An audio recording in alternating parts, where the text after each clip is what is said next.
১. পর্যাপ্ত পানি পান করুন। অনেক সময় পিপাসা ও ক্ষুধা একসাথে অনুভূত হয়। খাবারের আগে ১ গ্লাস পানি খেলে ক্ষুধা কমে।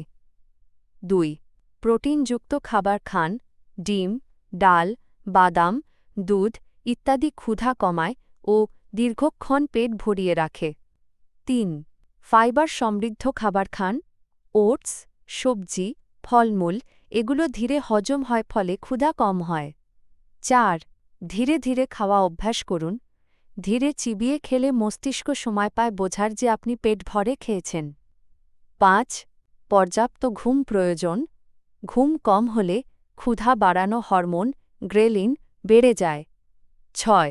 চাপ, স্ট্রেস কমান। অতিরিক্ত মানসিক চাপ থাকলে অনেক সময় অপ্রয়োজনে খেতে ইচ্ছে করে। ৭. চিনি ও ফাস্টফুড এড়িয়ে চলুন। চিনি ও প্রক্রিয়াজাত খাবার অল্প সময়ের জন্য পেট ভরায় পরে আরও ক্ষুধা লাগে। ৮. গ্রিন টি বা কালো কফি পান করতে পারেন চিনি ছাড়া। ক্ষুধা কিছুটা কমাতে সহায়তা করে।